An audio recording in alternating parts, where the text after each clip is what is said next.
She yelled at him, accused him, threatened to have him removed. But when this teenager calmly dialed his uncle, the flight didn't just pause, it never took off. Malik Torrance wasn't looking for attention. At 16, his idea of a perfect trip was one with no complications. Just get on the plane, sit down, pull out his playlist and zone out until landing. But that morning at Sacramento International Airport, something felt a little off from the start. Not in the dramatic way people usually tell stories, just weird looks, unspoken tension, a flight gate agent who didn't smile back. Still, Malik stayed polite, like his grandmother had taught him. "Don't give people reasons to label you," she'd always said. "Be better than what they expect." He had just spent a quiet week with her in Reading. She was recovering from knee surgery, and he'd helped her with groceries, her garden, and learning how to use the new remote. Nothing flashy, just being present. The kind of visit that made his mom proud. His flight back to Atlanta had a layover in Phoenix, and this leg, Sacramento to Phoenix, was the short one. But it was about to stretch longer than he could have imagined. As he stepped onto the plane, boarding pass in hand, Malik glanced at his seat, 14A, a window seat. Perfect. He liked watching the takeoff, but when he reached row 14, there was already a man in 14A, headphones on, half asleep. Malik hesitated for a second, double-checked his ticket, then turned around. A flight attendant was walking down the aisle toward him. She looked around 50, with tightly pinned blonde hair and a silver-winged name tag that read T. Delacroix. "Excuse me, ma'am," Malik said, voice steady. "I think there's someone in my seat. I'm 14A. She didn't even glance at his ticket. "That's not your seat," she snapped. "You're supposed to be in the back." He blinked. "No, I was assigned 14A by the app. There was a switch at the gate. You can check." She cut him off, raising her voice. "Don't talk back. I don't care what some app says. You go sit where you're told." Passengers nearby looked up. One man raised an eyebrow. A woman clutched her bag closer. No one said anything. Malik took a breath. He'd been in awkward spots before, but this felt different. Not just dismissive, like she didn't even see him as a person, like he was just a problem to be moved. "Please," he said again, calmly. "I think there's a mix-up. Can you scan the ticket? I said go sit in the back, or I'll have you removed." She snapped. Her voice was loud now. Too loud. He looked around. Faces were watching. Phones were out. But still, silence. One kid across the aisle stared wide-eyed. An older woman whispered to the man beside her. Malik's heart was pounding. Not from fear, from shame and frustration. He wasn't doing anything wrong. He knew that.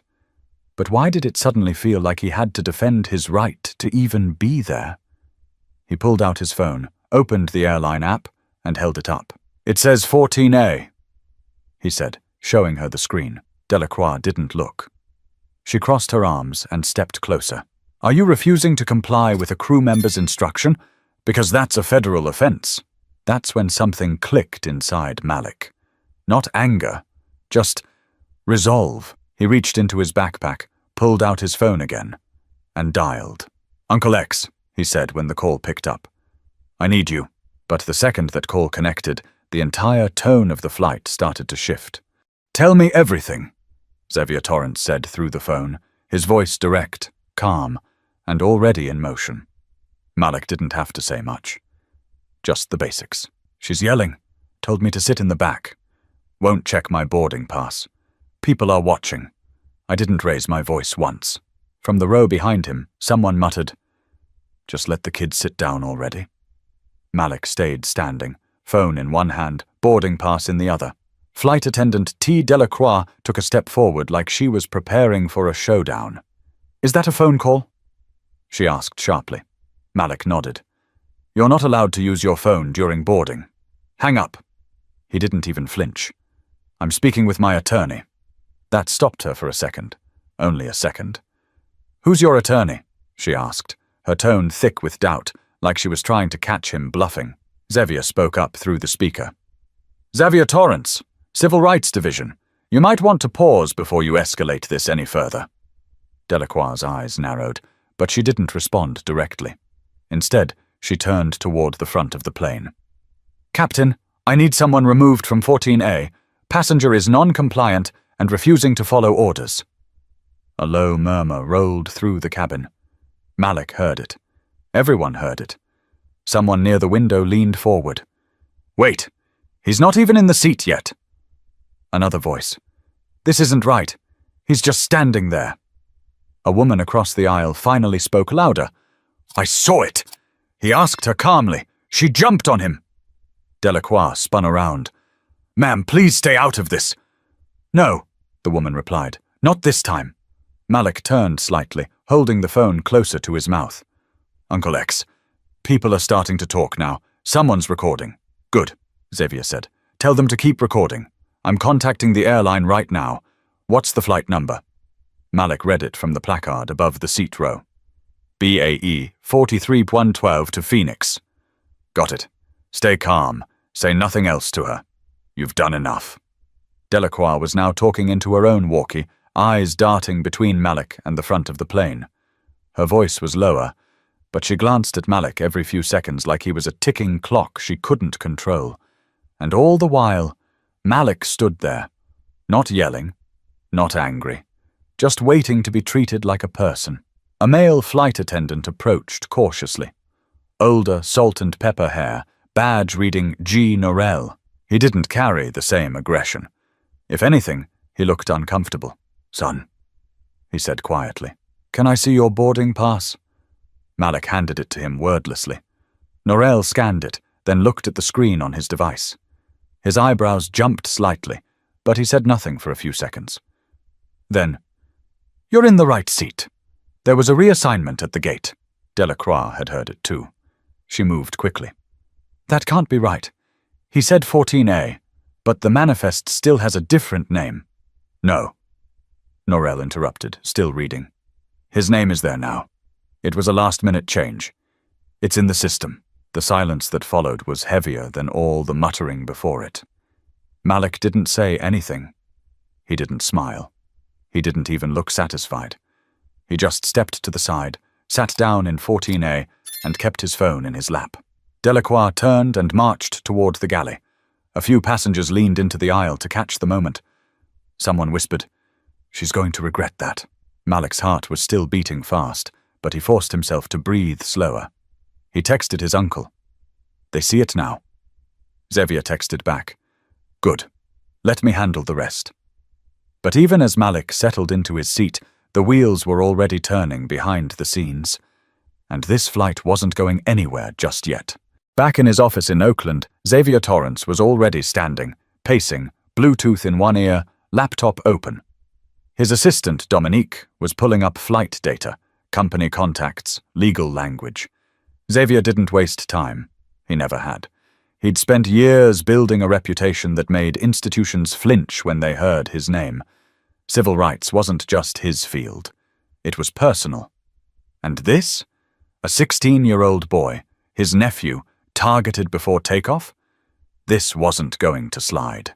"Get me a direct contact at Blue Air Legal," he told Dominique. "Now, skip the PR line." "Already dialing," she said, headset on. Back on the plane, Malik was watching through the window, fingers still clutching his phone. His stomach had calmed a little, but his mind kept playing the moment back in loops. He wasn't angry. Not yet. Just tired. And confused. Why did it always feel like people expected him to shrink? The man sitting beside him, middle-aged, faded baseball cap, arms crossed, shifted slightly and said, without looking, "That woman's out of line." Malik glanced at him, surprised. "She came in hot for no reason," the man added. "You were polite." "I saw it. Thanks," Malik said quietly. From a few rows up, someone stood. A young woman in a yellow hoodie. She spoke loudly enough for the surrounding rows to hear.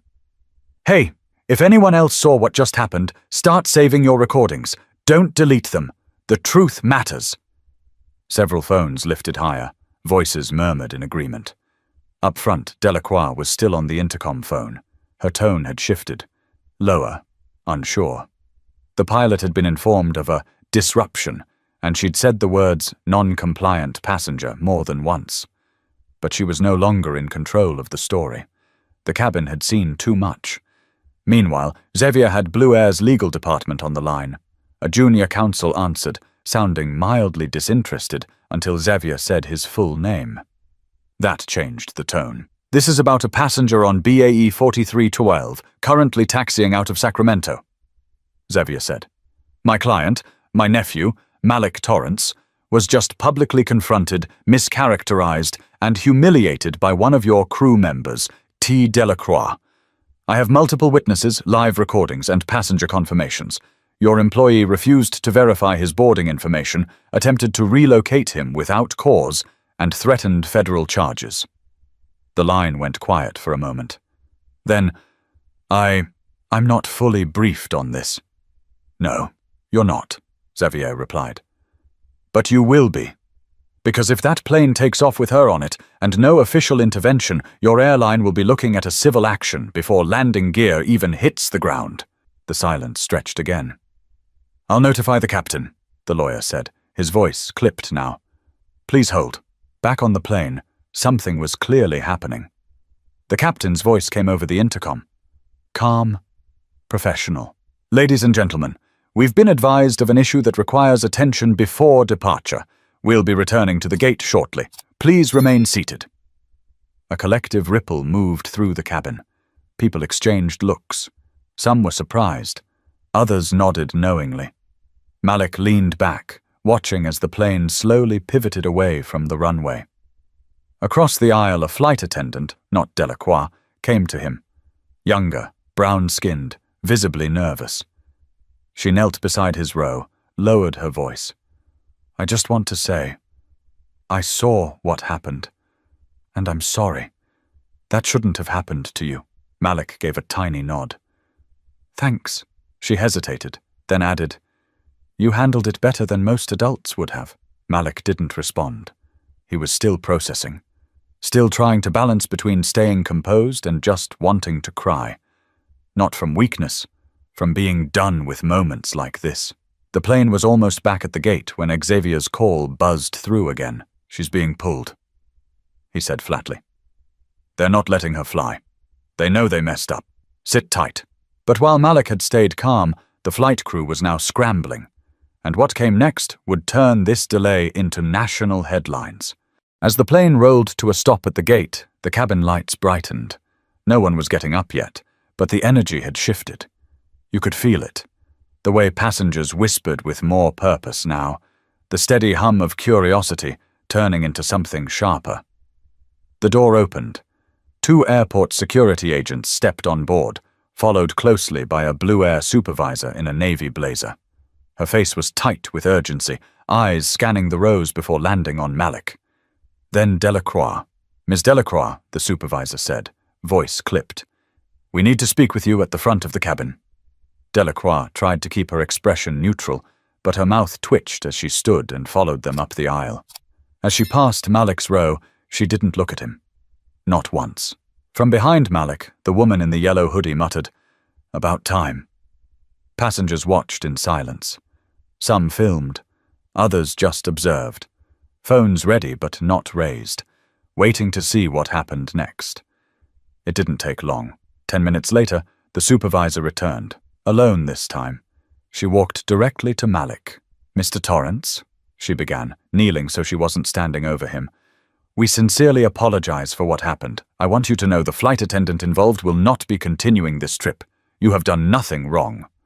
Malik looked her in the eye. Why did it take a phone call to be heard? The question hung there. She swallowed. Sometimes it takes one voice to wake everyone else up. Before she could say more, the captain stepped into the cabin and addressed the passengers over the intercom. "Ladies and gentlemen, thank you for your patience. We're addressing a personnel issue and will be resuming boarding shortly. If you need to stretch, you may do so now, but please stay near your assigned seats." No one moved. Everyone wanted to see what was next. The man next to Malik leaned toward him again. "You got guts, kid. I've seen grown men fold in situations like that." Malik didn't say anything back, but he appreciated the words. Then came the next twist. A flight attendant approached Malik again, this time with a seat reassignment slip. "Mr. Torrance," she said, this one older, voice softer. "We'd like to move you to seat 2A for the remainder of the flight." "First class." Malik blinked. "I'm fine here." "It's not a reward," she added quickly. "It's just quieter. And we thought you might want space." He looked at her, then at the empty first-class section visible through the curtain. Part of him wanted to stay in 14A, to prove a point. But he also felt the weight of all the stares, all the quiet assumptions pressing in. He stood up. Sure. As he made his way forward, the passengers in his section didn't just watch. A few nodded, subtle, but supportive. The woman in the yellow hoodie smiled at him. A young man raised a fist at his chest, not high, just enough. He took his seat in 2A and sat still, his backpack at his feet. From this position, he could see the whole plane. It looked smaller now, more manageable, but not any simpler. Back in Oakland, Xavier watched the first viral post pop up, a video with over 15,000 views in 10 minutes. The caption read, "Teen boy wrongly accused on plane. This is what really happened." He shook his head. "They're gonna feel this one." Dominique looked up from her desk. "Want me to send an official statement?" "Not yet," he replied. "Let it simmer." But as the plane prepared for takeoff again, the real storm wasn't behind them. It was just about to hit the public eye. The moment Malik's story hit the internet, the temperature outside the plane was the least of anyone's worries. What started as a trickle of posts from scattered passengers turned into a flood within the hour. Videos, tweets, screenshots of the boarding pass app, all telling the same story from different angles. A teen wrongly accused, a flight attendant shouting, a quiet refusal to back down, and a phone call that flipped the narrative. In seat 2A, Malik didn't know how viral it had gotten yet. His phone buzzed non-stop, but he ignored it, not out of pride. He just didn't know what to say. The whole thing still didn't feel real. A flight attendant offered him water. He thanked her. She lingered for a second, like she wanted to say something more, but didn't. Just gave a small nod and walked away. The flight finally took off, nearly 2 hours behind schedule. In the terminal, more than a few people were watching their screens, seeing a story unfold in real time, while the very subject of it was 30,000 feet above them. By the time Malik landed in Phoenix, he had over 50 unread texts. His mom had called 5 times. His older cousin sent him a screenshot of an article from a local paper already picking up the story. Passengers' video sparks debate over airline racial bias. At the gate, a Blue Air representative waited for him, a woman in her 30s with a name badge clipped tight and a PR smile that barely held. "Mr. Torrance," she said as he stepped into the terminal. "We'd like to extend our sincerest apologies and offer you a complimentary voucher for future flights." Malik blinked at her. "That's it?" She shifted slightly, still smiling. "We're also reviewing internal protocol." He let that sit for a beat, then asked, "Did you watch the video?" She paused. "Yes." "And you're still standing here offering me a voucher like that fixes something?" The smile cracked a little. "We're taking this very seriously, I assure you." Malik just nodded. Not out of agreement. He was done giving people more than they gave him. Back in Oakland, Xavier was on a video call with a panel of legal colleagues and journalists. They'd all seen the footage. Some were angry, some were energized. One called it a teachable moment, but Xavier wasn't in the mood for packaging trauma. This was a quiet kid flying home. You don't get a pat on the back for fixing a mistake you created. Another lawyer on the call asked, "You filing suit?" "Not yet," Xavier said. "I want an admission. Public, not buried in legalese." Meanwhile, in Phoenix, the terminal buzzed with activity. Malik made his way to the connecting gate and noticed a few people glancing at him. Not the usual glances travelers give each other. These were different. Some were sympathetic, some curious. A few just nodded quietly, like they knew. A man in his late 40s approached him near a vending machine. "You Malik Torrance?" he asked. "Yeah." The man offered a hand. "I'm Ronel Burke. I work in education policy. Saw your video. What you did on that plane. That mattered." Malik shook his hand, unsure what to say. You didn't yell. You didn't fold. You held your ground. That's bigger than you think. Ronald walked off before Malik could reply, leaving him with that thought. On the connecting flight to Atlanta, Malik sat by the window again, this time with no issues. No shouting, just the low hum of engines and the occasional crackle of the captain's voice. He stared out at the clouds, phone on airplane mode, finally letting himself breathe. He didn't feel like a hero, just tired. But somewhere deep inside, something had shifted.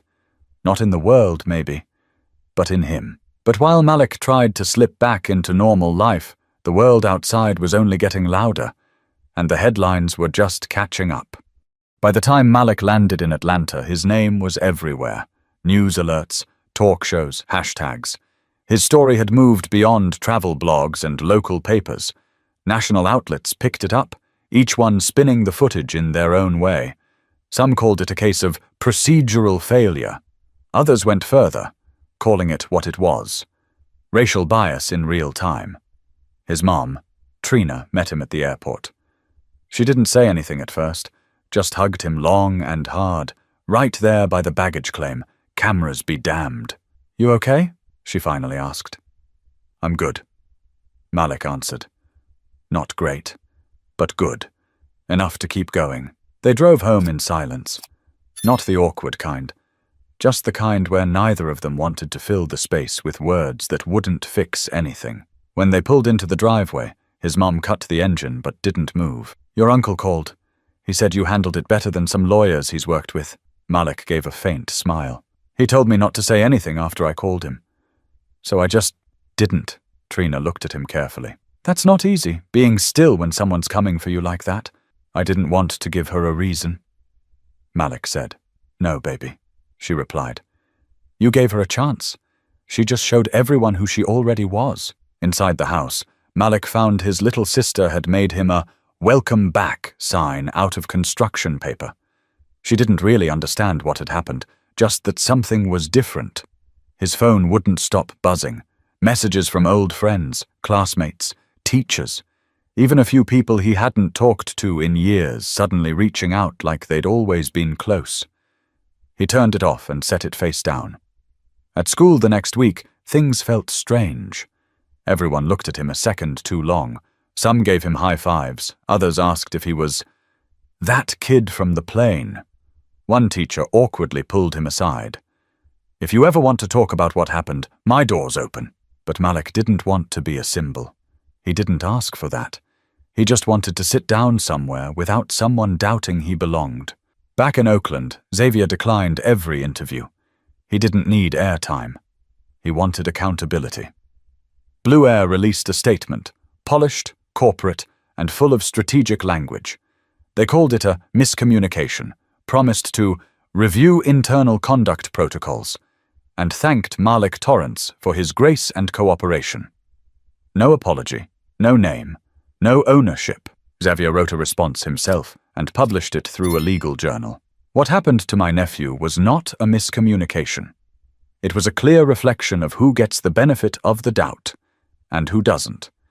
It was a reminder that too many young black boys are treated like threats before they open their mouths.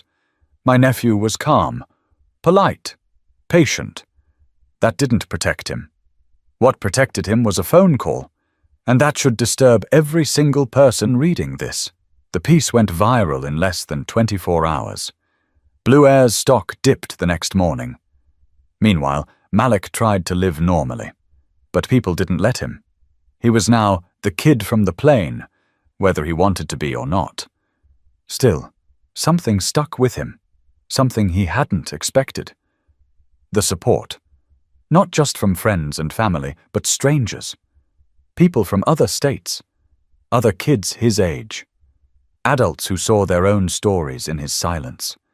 Letters arrived in the mail. Handwritten ones. A woman in Pittsburgh wrote, "My son is only 12, and I pray he grows up with the same strength you showed." A retired teacher from Kansas wrote, "You didn't just speak up, you showed up. That matters." Malik didn't write back to all of them. He didn't know what to say yet, but he kept the letters in a box under his bed. But while others were busy labeling him a hero, Malik was just beginning to figure out what it meant to carry a story that didn't feel like it was ever supposed to be his. A few weeks after the incident, life started moving again. Malik wasn't in the headlines anymore. News cycles moved on. The social media noise faded.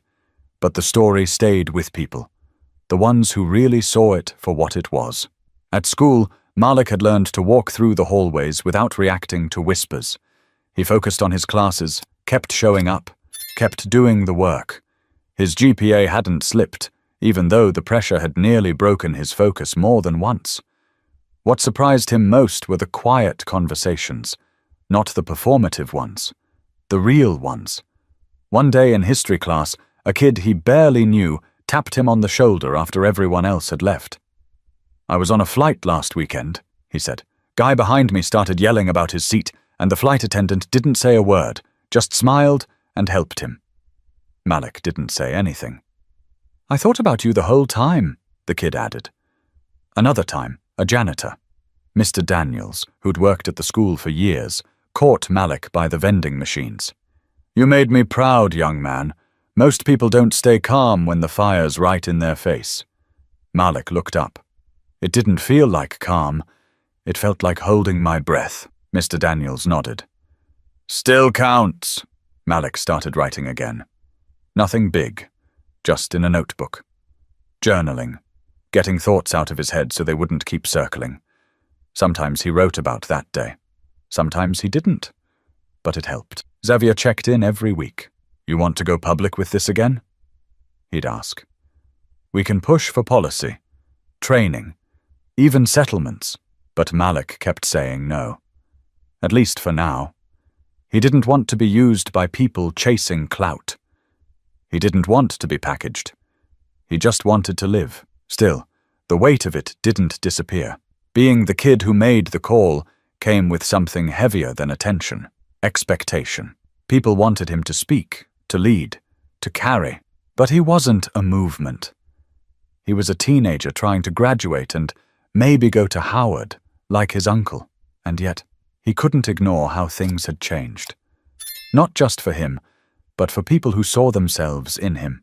So one night, sitting in his room, Malik opened a new blank document on his laptop and typed, "Sometimes the strongest thing you can do is stay calm when someone wants you to break."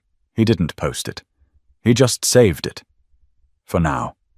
Because maybe the lesson wasn't about turning into a leader overnight. Maybe it was about recognizing what you carry, how you carry it, and knowing you're not alone. Maybe it was about having someone to call, and being someone others can call when they need to. Maybe it was about speaking up, even when your voice shakes, and showing that silence can still carry power if it's laced with truth. People said Malik changed that day, but he hadn't. He'd just revealed something the world didn't expect to see. Not anger, not defiance, just quiet, steady clarity in the face of ignorance. And sometimes that's enough to rattle the walls. If you've made it this far, thank you. Stories like Malik's happen more often than we know, but not everyone has someone like Xavier on the other end of the line. If this story meant something to you, share it. Talk about it. Ask yourself how you'd act if it happened in front of you. Because sometimes change starts with who decides to stand, or sit, in the right seat. And if you believe more people need to hear stories like this, don't forget to subscribe.